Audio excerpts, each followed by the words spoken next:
Well, thank you for having me on. It's always great to talk to you and, somebody who knows so much yourself. So Well, looking thank forward you. to it. And I mean, when you talk about different angles to this, I mean, I almost don't know where to begin, but Right. let's just, kind of start with what happened in the last day or two.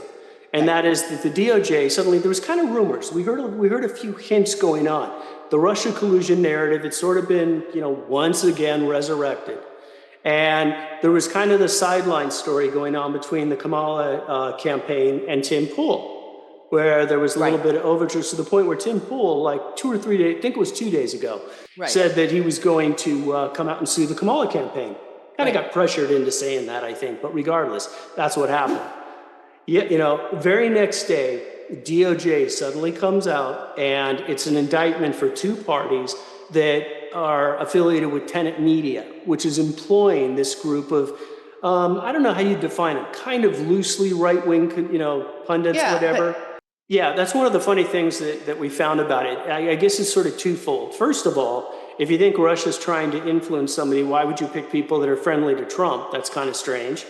Right. And two, they didn't pick what you would think of as your typical right-wing, podcaster, et cetera. Right.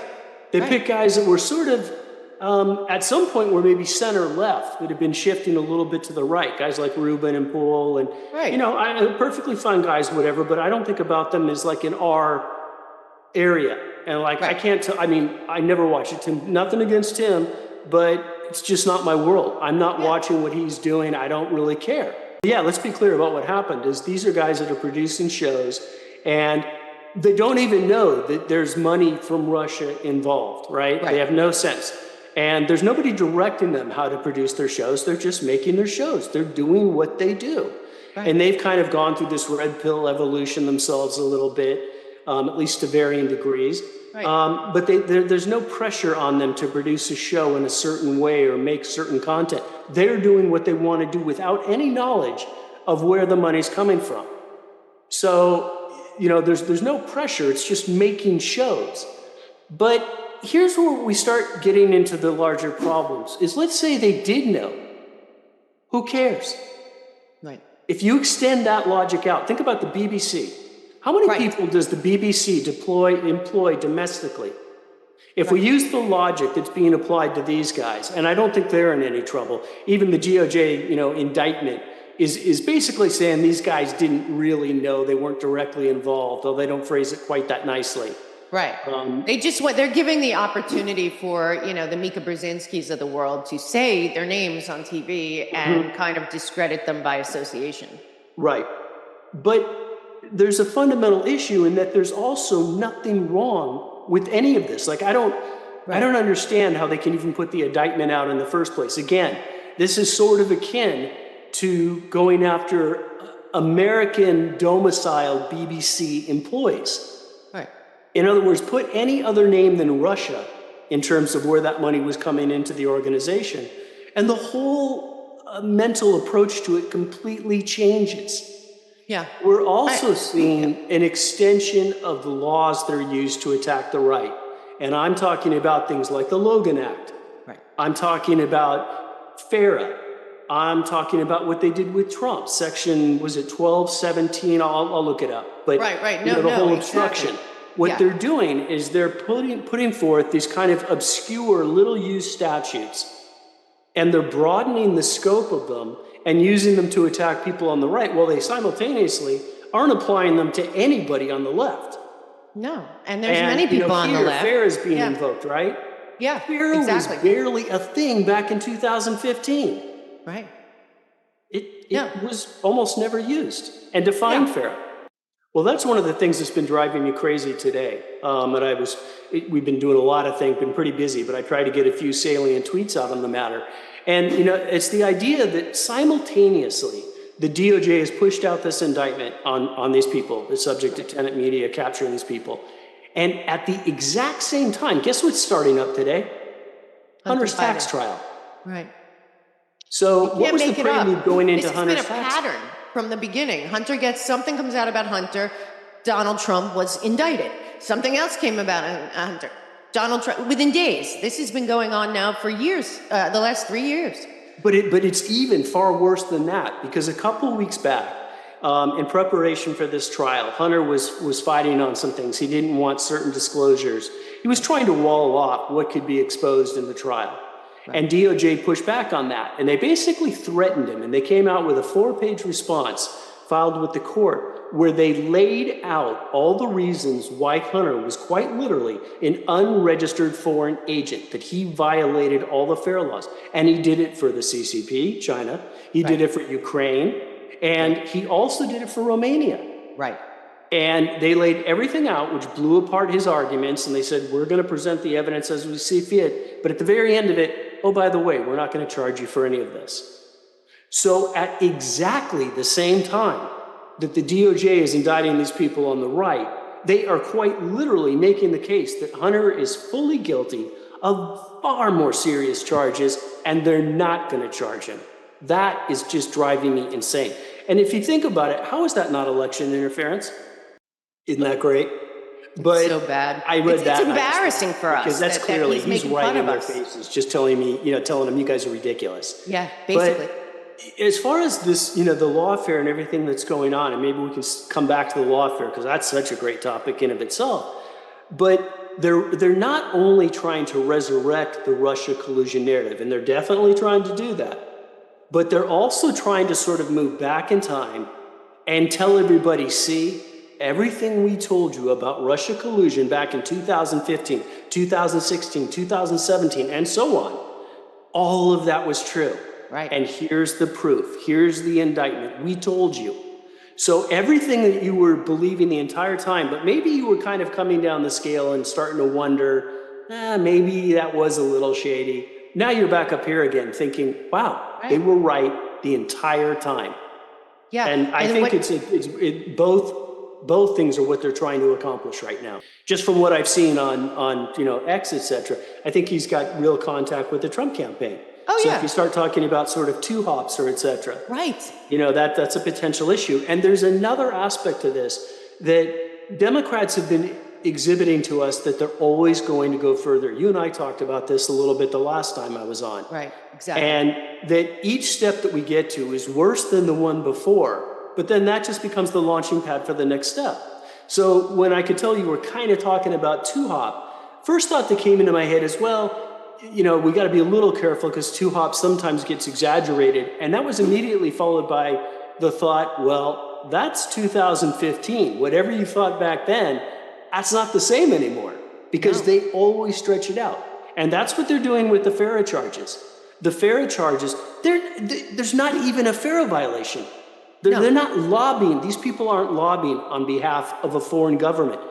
And even if they were trying to put out information that Russia wanted out, they still weren't lobbying government officials.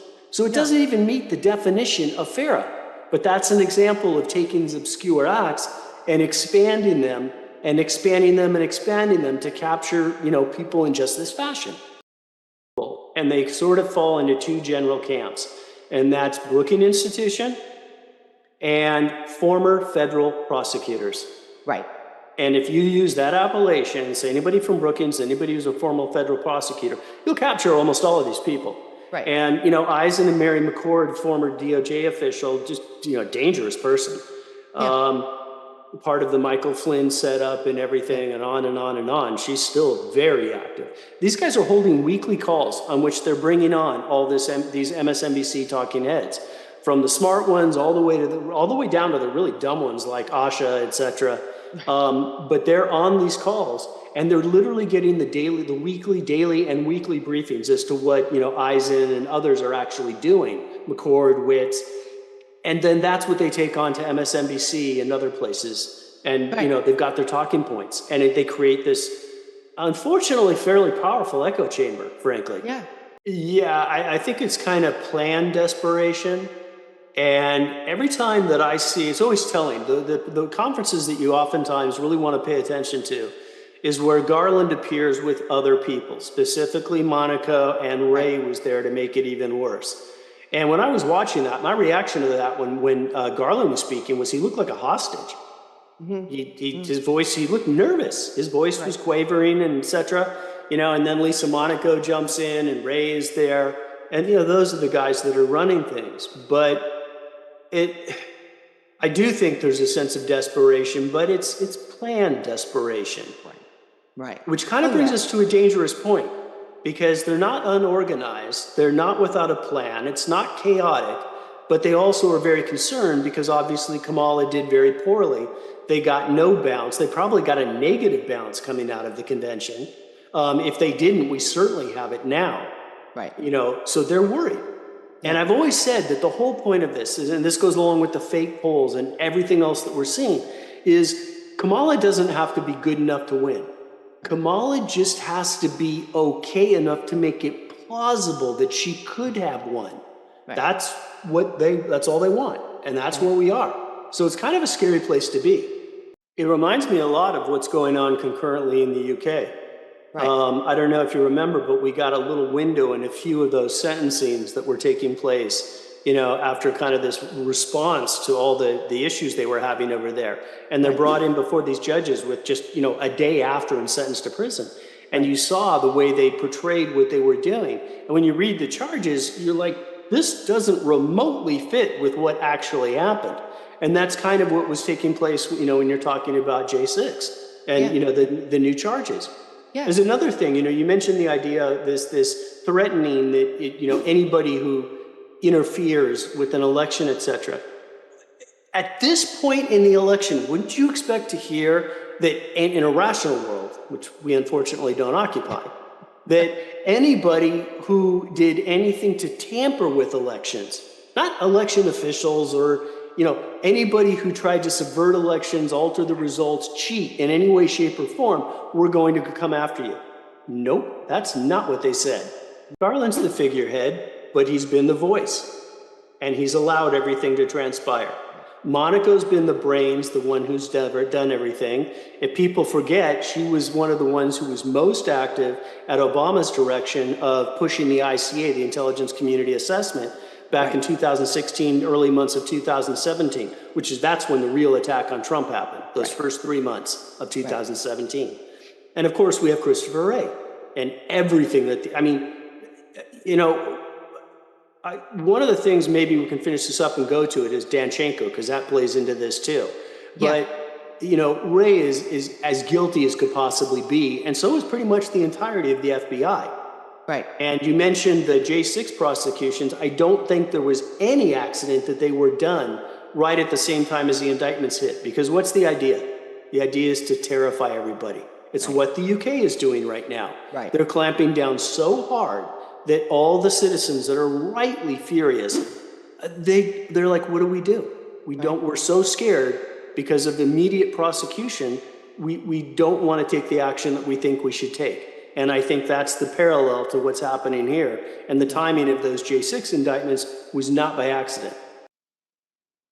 Talking about taking away free speech. She was in that interview with Jake Tapper. And you're listening to what she's saying, and it's basically, you don't have a right to free speech, effectively. I mean, that was the underlying message to things. And, it is all centered around, bringing up the idea that Trump, may be put in prison. Well, what do you want to do if that's going to happen? You want to put the fear into the populace before that's the case. Right. And, we're seeing that right now. Hans and I mentioned Danchenko, and Hans and I were pondering over this story, my partner, Hans Monkey. Yeah. And Rolling Stone did a piece out of nowhere, this big glossy piece on Igor Danchenko, who, for people who don't know, he's the primary subsource for Steele's dossier. And who Danchenko is and what he knew invalidates the entirety of the dossier. Because as it turns out, and as he told the FBI, he didn't know anything. He made things up. Steele exaggerated some of the things that he told them. Danchenko's sources all disavowed him entirely. Every one of them, said it was absolute nonsense. Right. FBI knew that, covered that up. Well, anyway, Danchenko's just been kind of a dot in the rearview mirror. But all of a sudden, on August 24th or 25th, Rolling Stone does this big story on Danchenko and completely reshapes history. Suddenly, he's kind of this hero, and the wording and the crafting of the article, we've gone through it a couple times, but it is put an article out on it as well. But it's incredibly deceptive the way they reshaped the narrative around Danchenko. When that hit, Hans and I were like, what in the heck is going on? Right. Like, where did this come from? Why? Well, now we know. It ties back into the Russian collusion narrative, and it ties back in to keeping, kind of reinforcing the Russia collusion narrative from 2015 onwards. It's not just this moment in time, it's all of it. I think that's correct. One of the things that I think people should be doing right now in relation to how we started this off, talking about this indictment that captured some of these right-wing folks, is it's driving me bananas, but there seems to be almost a buy-in to the charges in the sense that there's a defensive action, reflexive action to this about like, oh, no, we weren't, we didn't know we weren't paid by, we didn't know we were being paid by Russia.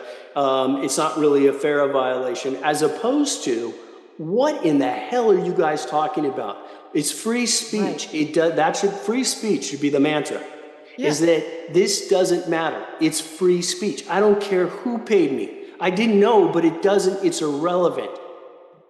And that should be the pushback.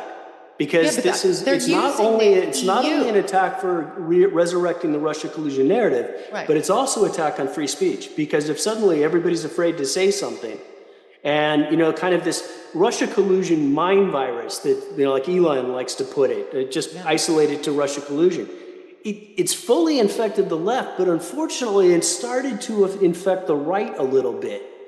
In other words, you raise the specter of you're a Russian, you're affiliated with Russia. And rather than getting angry and pushing back on that, there's a reflexive panic that sets in. And again, this should be more of a pushback that this is a matter of free speech. Doesn't matter. Your indictment is a joke. That should be the thrust that I think people are taking, as opposed to a much more defensive reaction. Well, you said, I believe your words were they're trying to make the case that the Constitution is the problem, and that's right. From their perspective, the Constitution is absolutely the problem. In my mind, that is the ultimate target of all of this, which unfortunately makes all of us a target, those who support the Constitution.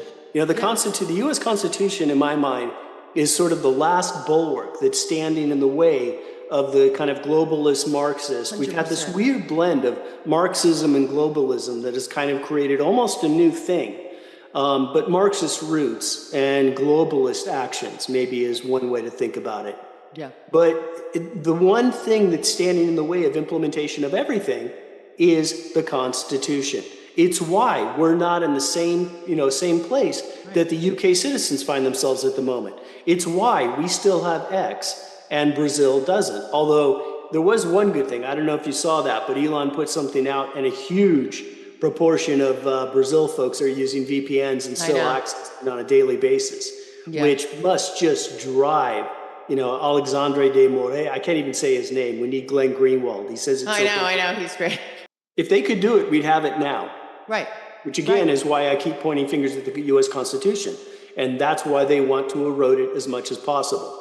I don't know what your thinking is on this, but to me, I always go back and I kind of trace back to some of the guys from the Frankfurt School, like Theodor Adorno was a big one, Lukács is another one. And then I trace that back to Antonio Gramsci. Exactly. Who to me is in many ways the father of all this, because he looked at Marxism and thought, I can't bring it to the U.S. It's not going to work in its current form. And so he came up with this whole idea, cultural hegemony, et cetera, where he could start introducing it. And he didn't coin the phrase, but that effective long march through the institutions. And the Frankfurt School guys brought that to the soil of the U.S. And have been working to implement that ever since. And to me, that's what we're seeing, is we're at the final stages of all these decades of work. That's, like what the Paris Climate Accord was. Same thing. I look at it, and they always have two intertwined goals that are very much dependent on the other. And effectively, I see them as everything that they're doing is with the intent of enacting supranational laws. And those supranational laws are meant to supersede, overlay the Constitution, therefore the attack on the Constitution. because they know that that's the problem. And it's world courts, everything else. All of this is about having rule of law that sits on top of, above, superior to, it's not, but that's what they want, superior to the U.S. Constitution. Yeah. You know, and we're seeing Thierry Breton, I'm probably butchering his name, but that little, you know, I'm trying to say so many things about him at once. I hate that guy so much. But when he was trying to, you know, when he sent that letter to Elon, that they kind of had to backpedal on, because the overwhelming attack back on that statement, you know, I think they were shocked. They made a little bit of a mistake there. But that's exactly it right there. They're trying to take European laws and apply them to the U.S. And they're doing it through, well, you can't have this content in Europe. So therefore you can't do it at all. You know, that's what this is all about. It's about using laws in any way, shape, or form to then apply them to the U.S. And they found a unique way to do that by, now that we have these multinational, well, we've had multinational corporations forever, but with the big tech, that's really where it's coming into play.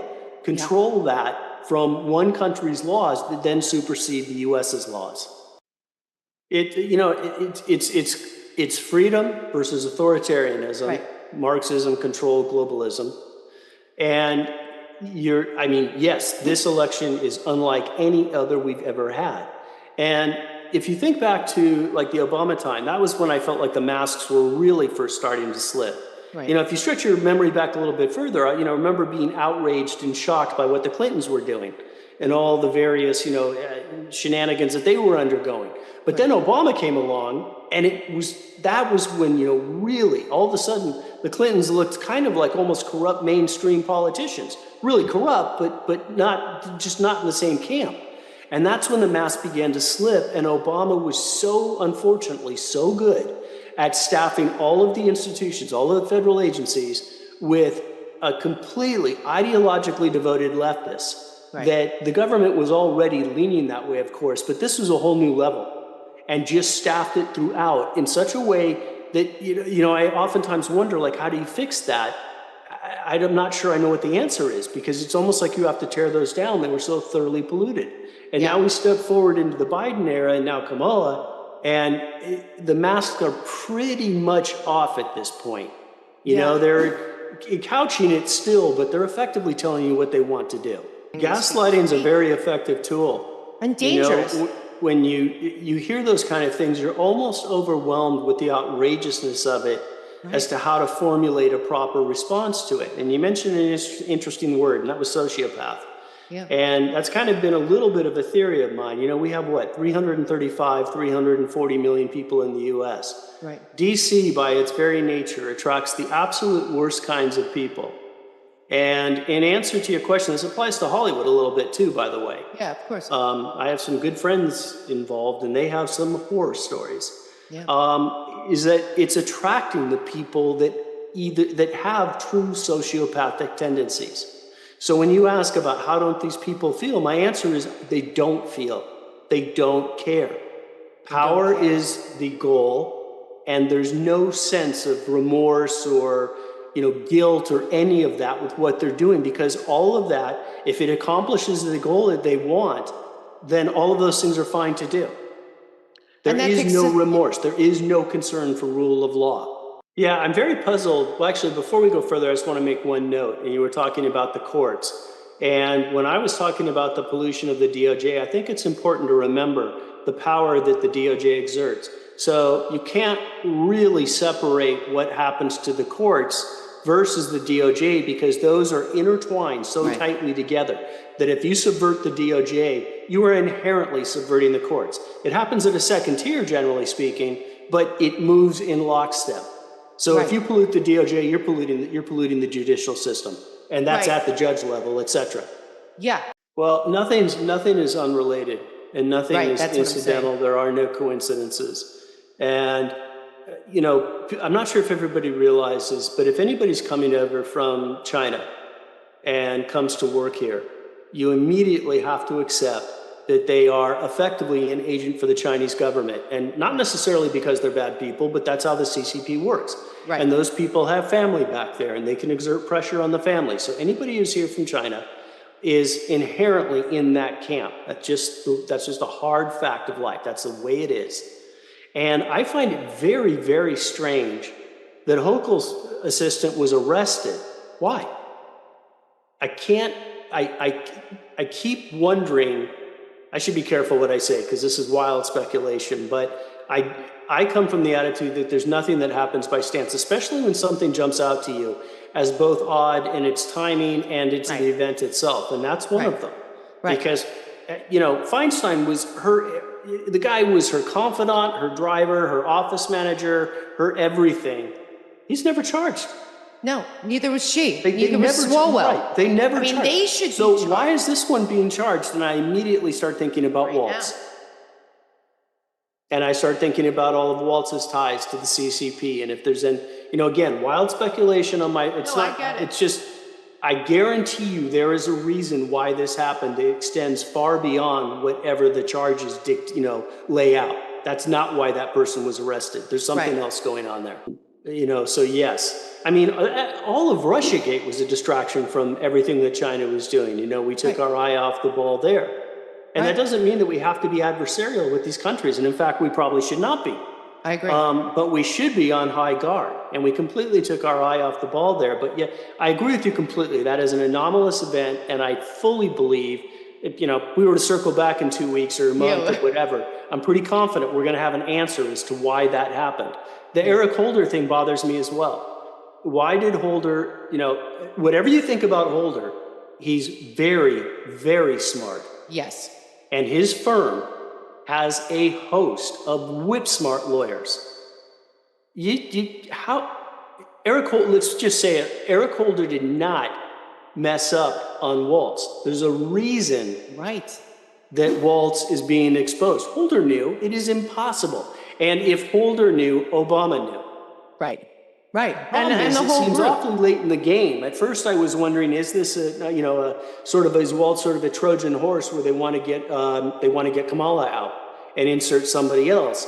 But it seems awfully late in the game, and I'm probably the wrong guy to ask. I'm not the sharpest on the politics side of it, but it seems awfully late in the game to be doing that. But again, that's another anomalous event that just screams wrong. There's no way Holder didn't know all of this. Me neither. But you touched on it, but people should bear in mind that from DC's perspective, from sort of the federal government, the federal agencies, the DOJ, all of the intelligence community, all of these people are wholly focused on the election. Whatever you see come out of any of these entities, none of it is by accident. None of it is unrelated. They're not working on ancillary cases. They are all wholly focused on the same thing.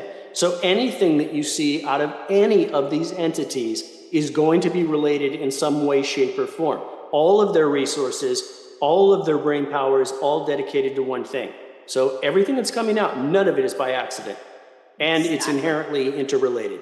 Well, thank you for that. It's really easy to find us. You can get me at the Markets Work on Twitter with a plural. And you can get both Hans and I. Well, he's also on Twitter. Easy to look up, Hans Monkey. But you can also get us. We have a Substack where we've now got everything. So all of our podcasts, everything is all there. And that's truthovernews.org.